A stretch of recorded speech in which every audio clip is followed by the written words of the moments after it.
Dari yang pertama kita siapkan pendidiknya dulu ya, tenaga pendidiknya, kualifikasi pendidikannya minimal S1 dan sesuai dengan mapelnya. Untuk yang pertama. Untuk yang kedua, kita juga mengadakan supervisi setiap semesternya. Jadi kita akan tahu kelemahan dan kekurangan dari pihak pendidiknya sendiri, dari pihak gurunya. Nanti kita evaluasi. Jadi kita juga ada kontrak dengan guru baru. Misalkan dari hasil supervisinya kurang memuaskan pihak yayasan atau pihak anak-anak, kita akan cut dia.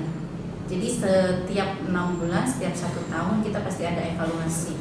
Otomatis kita berharap dengan adanya fasilitas dari pihak gurunya dulu akan memperoleh masukan yang baik untuk anak-anak juga gitu, sehingga ada masukan baik, otomatis outputnya kita harapkan anak-anak akan lebih baik lagi prestasinya. Kalau untuk dari segi siswanya sendiri, kita memang masuk itu penjurusan ada tesnya. Jadi IPA, IPS, keagamaan itu ada hasil tesnya. Kalau untuk penjurusannya Ibu dari satu alia atau dari 2 alia? Maksudnya? Kan ada tes jurusan, itu dari awal masuk? Dari awal masuk, karena kita kan masih mengadakan K13, belum kurikulum merdeka. Kalau kurikulum merdeka kan pas kelas 10-nya diadakan tesnya nanti karena penjurusan di kelas 11. Tapi kalau kurikulum K13 itu dari siswa masuk kita tesnya. Bukan hanya tes penjurusan IPA IPS agamanya, tapi kita juga ada tes baca tulis Al-Qur'annya juga. Tuh, jadi banyak memang tujuan orang tua itu menyekolahkan di Anida, salah satunya biar dia bisa baca Al-Qur'an dengan baik dan benar.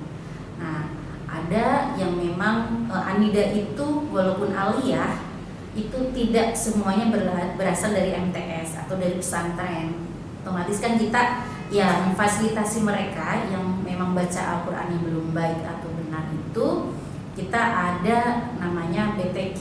Jadi setiap Jumat dan Sabtu itu ada pendampingan untuk anak-anak yang memang bacanya belum tartil, belum betul gitu. Pertanyaan kedua Ibu, strategi apa yang dilakukan oleh lembaga untuk mempertahankan dan meningkatkan prestasi peserta didik? Pendampingan ya, kita ada pendampingan juga untuk khususnya untuk sains, kita ada namanya kelas sains. Kelas sains itu adalah disiapkan untuk siswa-siswa yang memang mengikuti perlombaan. Tidak semua siswa bisa masuk kelas sains. Jadi ada seleksinya juga, maksimal satu kelas 25. Jadi kelasnya kita belajarnya sengaja memang kalau sains itu di lab.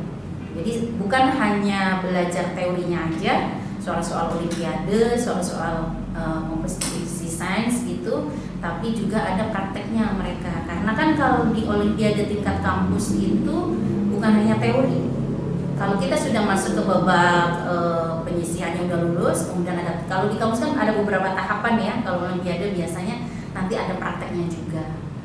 Jadi kita siapkan anak-anak bukan hanya dari segi teorinya aja. Tapi untuk sekarang sih untuk gurunya masih guru kita ya. Ada sih kalau misalnya kayak kemarin KSM kita ngikutin yang memang pembimbingnya itu dari dosen atau dari lembaga tertentu gitu. Kalau kita memang sudah mau masuk ke final biasanya. Kalau untuk sehari-hari ya guru mata pelajarnya yang bersangkutan. Itu khusus buat lomba nanti. Untuk yang lomba kita memang udah mempersiapkan. Jadi bukan hanya sebelum lombanya kita nyari-nyari anak gitu ya. Jadi kita memang sudah menyiapkan nanti ini anak biasanya awal semester itu banyak perlombaan di tingkat kampus itu banyak. Jadi kita udah, kenapa kita libatkan ke kampus? Maksudnya biar anak tuh mental ya, mentalnya di kampus nantinya gitu. Setidaknya nama Anida kebaca juga di kampus gitu. Alhamdulillah kayak tahun kemarin kita masuk sampai ke tahap 2 untuk di UI geografi, dan alhamdulillah anaknya ikut seleksi dan lulus di UI. Sekarang sudah jadi mahasiswa UI. Dan sekarang tahun ini ada lagi masuk ke tahap 2 juga, tapi nanti pelaksananya Desember. Karena anak yang terbiasa dengan soal-soal olimpiade semoga bisa lulus di PTN-nya. Kenapa kita targetnya ke PTN bukan ke swasta gitu kan ya? Karena kan swasta kan identik dengan biaya yang mahal kayak gitu. Jadi kenapa kita targetannya ke negeri gitu? Karena dengan biaya yang minim kalau di negeri, apalagi yang dapat KJP bisa lanjut ke KJMU gitu. Karena kan Anida walaupun gedungnya kelihatan mewah gitu, anak-anak kita bukan semuanya anak mampu gitu. Bahkan kita ada yang ngasih uang saku setiap minggunya. Memang untuk anak-anak yang memang nggak mampu sama sekali gitu. Jadi kita memfasilitasi anak-anak dari semua segi kalangan lah gitu. Pertanyaan ketiga, Ibu, bagaimana peran Ibu atau Bapak Ibu guru untuk menanamkan kedisiplinan pada siswa? Disiplin kita ada buku tata tertib ya. Tata tertib itu berlaku bukan hanya ke siswa tapi ke guru juga. Guru itu kalau kita masuk itu pengurus lah ya, dari kepala sekolah, wakil, TU gitu, itu maksimal absen jam 6.15.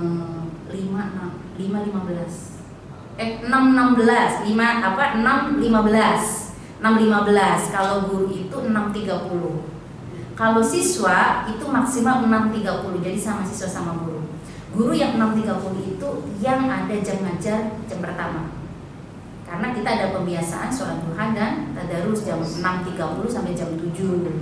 Tapi kalau kepala sekolah, wakil, TU, guru BK, pengurus lah ya kita menyebutnya, itu maksimal absen jam 6.15. Iya, lebih awal. Kenapa? Karena kan banyak anak yang udah hadir sebelum jam 6 pun kadang anak udah hadir.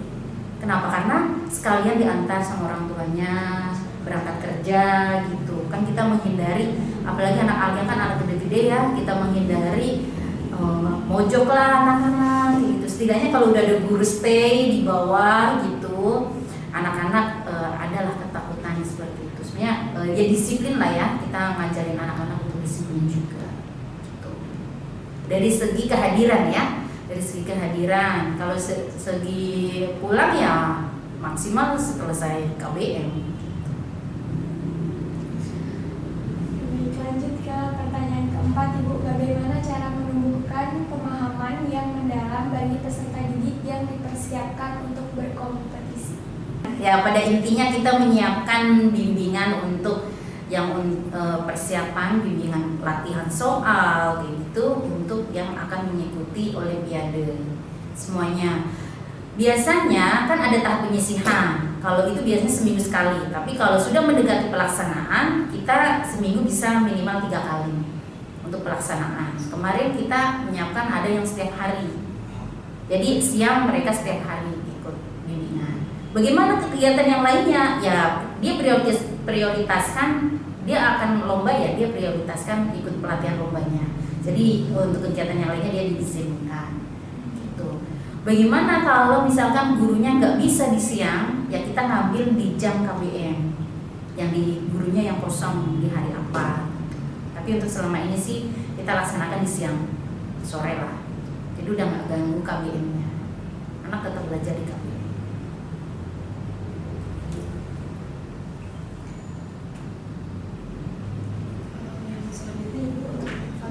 Memfasilitasi bakat dan minat peserta didik, program apa yang dibuat oleh lembaga? Program kita ada ekskul, ada jamnya ya. Kemarin saya sudah bahas jamnya ya. Jamnya itu seperti ekskul sebenarnya, tapi dia punya penanggung jawab tersendiri, lebih banyak ke seperti kursus gitu ya. Kemarin ada, kalau jamnya ada bahasa Inggris, bahasa Arab, matematika, tata boga, kelas sains juga termasuk ke jamnya gitu. Jadi kita ada aturan, setiap kelas 12 mau ujian madrasah, dia harus mengumpulkan minimal 3 sertifikat yang telah mereka ikuti. Jamnya di luar ekskul ya, jamnya itu minimal 3 sertifikat. Kalau di jamnya kita kasih sertifikat.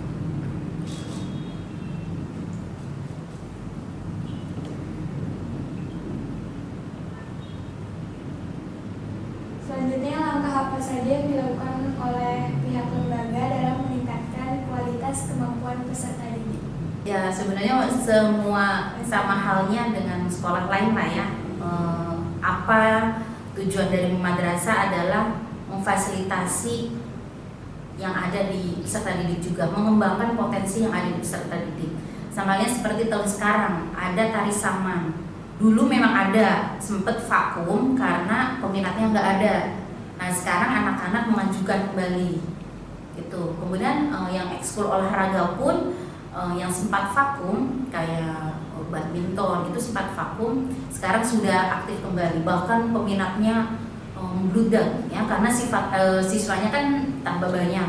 Kita sampai sewa lapangan di luar karena kan lapangan kita masih dalam tahap pembangunan ya, jadi kita sampai sewa keluar. Itu futsal juga kita sampai sewa lapangan di luar. Jadi yang kita fasilitasi, anak maunya apa juga kita fasilitasi. Yang terakhir Ibu, adakah dukungan dari orang tua untuk peserta didik sebagai support system mereka? Pastinya. Semua jadwal ekskul jamiah kita informasikan ke orang tua. Itu kalau misalkan jam sekian anaknya belum sampai rumah, mereka ada yang konfirmasi ke sekolah juga. Dan awal tahun ajaran baru kan kita rapatkan dengan orang tua. Bukan hanya segi kegiatannya saja yang kita sosialisasikan, tapi tata tertib tadi ke orang tua juga kita sampaikan. Setiap awal tahun ajaran kita akan memberikan soft copy atau hard copy-nya juga ke orang tua tentang kegiatan yang akan kita laksanakan selama 1 tahun, kemudian tentang tata tertibnya, bahkan tentang pembiayaannya juga. Jadi awal tahun orang tua udah tahu nih, dalam 1 tahun ini saya akan mengeluarkan uang seberapa banyak. Itu setiap awal tahun. Jadi sistemnya kita fair-fairan untuk pembiayaan. Tidak setiap kegiatan terus kita narik langsung orang tua harus bayar, itu tidak. Tapi kita setiap mau kegiatan kita ngasih edaran surat pemberitahuan bahwa kita akan ada kegiatan, nanti pembiayaannya diambil dari Rutada. Dari Rutada itu singkatannya Rumah Tabungan Anida.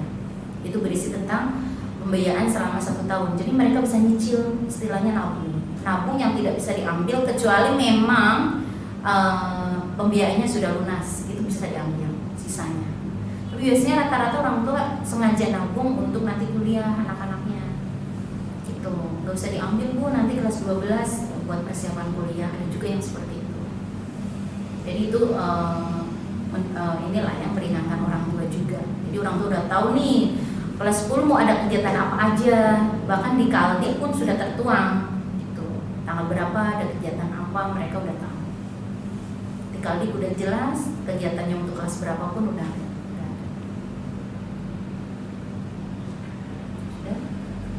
Mungkin ya segitu wawancara bisa kami sampaikan.